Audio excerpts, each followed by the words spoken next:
बिस्मिल्लाहिर्रहमानिर्रहीम। Welcome to JS tutorial. मेरा नाम वसीला है और इससे प्रीवियस वीडियो में हम लोगों ने स्ट्रीम ओवरलोडिंग को डिस्कस किया था।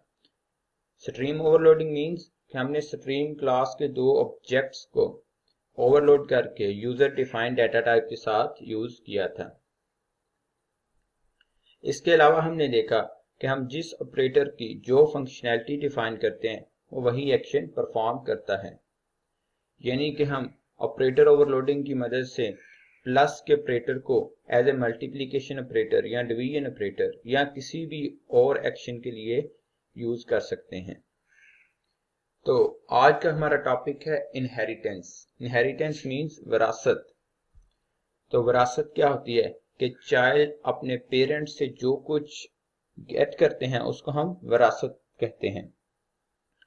तो इसी तरह का कोई कंसेप्ट ऑब्जेक्ट ओरिएंटेड प्रोग्रामिंग में भी है, उसको हम देखते हैं कि वो क्या है।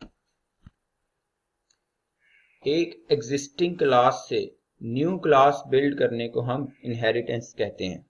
सपोज अगर हमारे पास ए नाम की कोई क्लास है और उन्हीं प्रॉपर्टीज की हामिल हमें कोई दूसरी क्लास बी चाहिए, तो हम ए क्लास का कोड दोबारा लिखने की बजाय हम बी क्लास इनहेरिट कर लेते हैं ए क्लास से, बी क्लास ड्रीव कर लेते हैं ए क्लास से। तो इसको हम इनहेरिटेंस कहते हैं। तो ऐसी क्लास जो ऑलरेडी एग्जिस्ट है और जो यूज होती है न्यू क्लास बिल्ड करने के लिए, उसको हम पेरेंट क्लास कहते हैं। और वो क्लास जो हम न्यू बिल्ड करते हैं एग्जिस्टिंग क्लास से, उसको हम चाइल्ड क्लास कहते हैं। तो चाइल्ड क्लास अपनी पेरेंट क्लास का ऑल बिहेवियर यानी कि उसके ऑल डाटा मेंबर्स और मेंबर फंक्शंस को इनहेरिट कर लेती है। इसके अलावा चाइल्ड क्लास उसके साथ साथ कुछ अपना एडिशनल बिहेवियर भी ऐड कर सकती है, यानी कि अपने डाटा मेंबर्स या मेंबर फंक्शंस को इंक्रीज भी कर सकती है। तो दोबारा सुन लीजिए कि जब हम एक एग्जिस्टिंग क्लास से कोई न्यू क्लास बिल्ड करते हैं, इसको हम इनहेरिटेंस कहते हैं। सपोज अगर हमारे पास कोई क्लास ए है,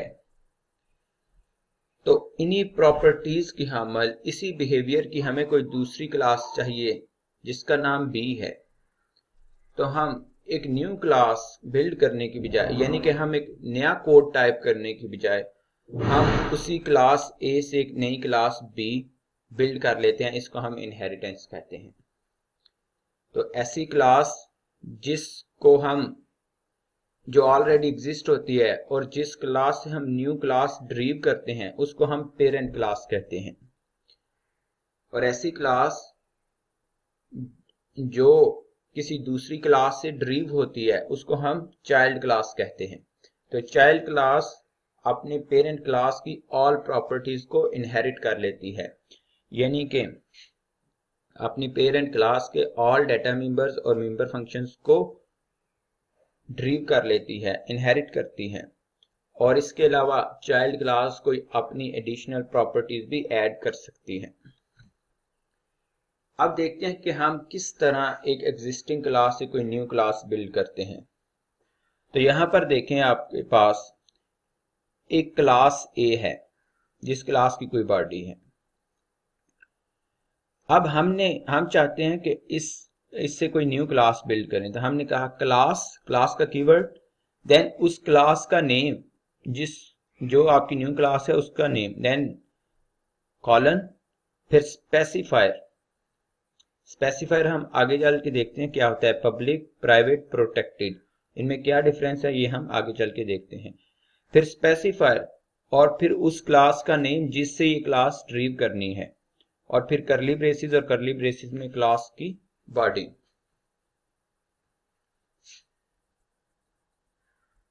इसका सिंटैक्स एक बार फिर देख लें। पहले क्लास का कीवर्ड, फिर उस क्लास का नेम जिसको आपने ड्रीव करनी है, अपनी चाइल्ड क्लास का नेम, फिर कॉलन, फिर स्पेसिफायर और फिर पेरेंट क्लास का नेम, देन करली ब्रेसेस और करली ब्रेसेस में क्लास की बॉडी।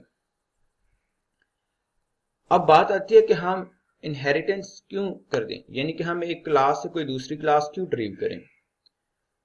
तो ये बेसिकली डिपेंड करती है जनरलाइजेशन और स्पेशलाइजेशन में। सपोज हमारे पास 3 टाइप्स के पर्सन हैं, स्टूडेंट, टीचर, डॉक्टर। तो इन तीनों ऑब्जेक्ट्स में, स्टूडेंट, टीचर और डॉक्टर्स में कुछ ना कुछ कॉमन प्रॉपर्टीज भी होंगी।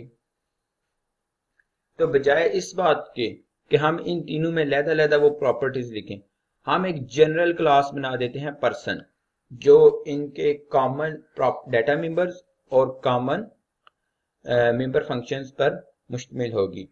और फिर हम इस जनरल क्लास से हम ईच स्पेसिफिक क्लास ड्रीव करेंगे और उनकी स्पेसिफिक प्रॉपर्टीज को, स्पेसिफिक बिहेवियर को उसमें ऐड कर देंगे।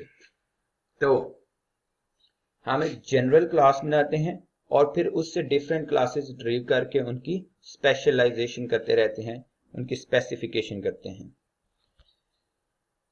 तो इनहेरिटेंस के हमें एडवांटेज क्या है?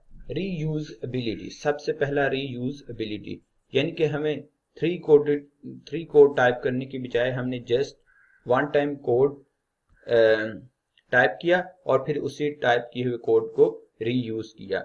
यही है reusability. Save time and effort. जाहिर बात है, जब हमें बार बार कोड टाइप नहीं करना पड़ रहा तो हमारा ऑटोमेटिकली टाइम भी सेव हो रहा है और एफर्ट भी सेव हो रही है। और उसके बाद है increases program structure and readability. तो जब आपका कोड एक दफा कंपाइल हो चुका, अब अगर वो 100 टाइम भी इनहेरिट हो रहा है, 100 क्लासेस उससे ड्रीव हो रही हैं, तो वो एक बार ही कंपाइल होगा, उसे बार बार कंपाइल होने की जरूरत नहीं। तो यही प्रोग्राम स्ट्रक्चर है और रीडेबिलिटी है। अब हम देखते हैं कि हम इनहेरिटेंस में कंस्ट्रक्टर किस तरह एक्सेस करते हैं। हमारे पास एक क्लास ए है और उस क्लास से हमने बी को ड्रीव किया है। तो बी क्लास का कंस्ट्रक्टर डिफाइन करते वक्त हमने कॉलन और फिर उसके पेरेंट क्लास के कंस्ट्रक्टर का रेफरेंस पास कर देना है और फिर उस कंस्ट्रक्टर की डेफिनेशन। पहले बी क्लास का कंस्ट्रक्टर है तो बी फिर पैरेंथेसिस, कॉलन और फिर उसकी पेरेंट क्लास के कंस्ट्रक्टर का रेफरेंस। इट मींस कि जब भी इसका कंस्ट्रक्टर कॉल होगा, बी क्लास के ऑब्जेक्ट जब भी इसका ये कंस्ट्रक्टर कॉल करेंगे, तो वह पहले यहाँ बॉडी से इंटर होने से पहले वो ए क्लास का कंस्ट्रक्टर कॉल कर देगा और यहाँ पे आएगा, ए क्लास के कंस्ट्रक्टर को एग्जीक्यूट करेगा और फिर बी क्लास की बॉडी में इंटर होगा। तो पैरामीटराइज्ड कंस्ट्रक्टर भी होता है, उसको देखते हैं कि उसको हम कैसे एक्सेस करते हैं या वो कैसे डिफाइन करते हैं। तो पेरेंट क्लास में तो जिस तरह हम पहले कंस्ट्रक्टर डिफाइन करते रहे हैं वही मेथड है। अब देखते हैं कि चाइल्ड क्लास में क्या मेथड है। तो पहले क्लास का नेम, बी क्लास का नेम है तो यहाँ पे हम बी लिखेंगे, फिर पैरेंथेसिस और पैरेंथेसिस में पैरामीटर्स। तो सबसे पहले हमें देखना होगा कि इसके पेरेंट क्लास के कंस्ट्रक्टर को कितने पैरामीटर्स चाहिए। तो पेरेंट क्लास के कंस्ट्रक्टर को 1 पैरामीटर चाहिए। तो अब यहाँ हम 1 पैरामीटर उसके लिए पेरेंट क्लास के कंस्ट्रक्टर के लिए पास करते हैं। फिर हम देखेंगे कि इसके डाटा मेंबर्स कितने हैं जिनको वैल्यू असाइन करनी है।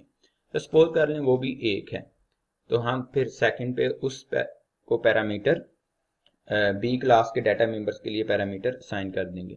ये जरूरी नहीं, लेकिन मैं आपकी आसानी के लिए कह रहा हूं कि आपको याद रहेगा। आप पहले देख लें कि ए क्लास के कंस्ट्रक्टर को कितने पैरामीटर चाहिए, पहले वो पैरामीटर टाइप कर लें, फिर जितने डाटा मेंबर्स हैं क्लास बी के या जितने रिक्वायर्ड पैरामीटर्स हैं क्लास बी के लिए वो मेंशन कर लें इधर। फिर कॉलन और ए क्लास का कंस्ट्रक्टर कॉल करते हुए उसको वो पैरामीटर पास कर दें जो आपने इधर मेंशन किए हैं ए क्लास के लिए। और फिर आगे पैरेंथेसिस और पैरेंथेसिस में बी क्लास के पैरामीटर के लिए पैरामीटर की बॉडी, बी क्लास के कंस्ट्रक्टर की बॉडी स्टार्ट होगी। अब आपने बार बार नाम देखा स्पेसिफायर, तो स्पेसिफायर क्या होता है? स्पेसिफायर 3 टाइप्स के होते हैं कि पब्लिक इनहेरिटेंस होगी, प्रोटेक्टेड इनहेरिटेंस होगी, प्राइवेट इनहेरिटेंस होगी। आप स्पेसिफायर कर लें या टाइप्स ऑफ इनहेरिटेंस कर लें, एक ही चीज है। तो इनमें क्या होता है? पब्लिक इनहेरिटेंस में एक्सेस लेवल चेंज नहीं होता, यानी कि पेरेंट क्लास के मेंबर्स का जो एक्सेस लेवल पेरेंट क्लास में था वही एक्सेस लेवल चाइल्ड क्लास में होगा। यानी कि जो पब्लिक मेंबर्स हैं वो चाइल्ड क्लास में भी पब्लिक मेंबर्स ही रहेंगे, जो पेरेंट क्लास के प्रोटेक्टेड मेंबर हैं चाइल्ड क्लास में भी प्रोटेक्टेड ही रहेंगे, और जो पेरेंट क्लास के प्राइवेट मेंबर्स हैं वो चाइल्ड क्लास के भी प्राइवेट मेंबर्स ही रहेंगे। देन नेक्स्ट है हमारे पास प्रोटेक्टेड इनहेरिटेंस।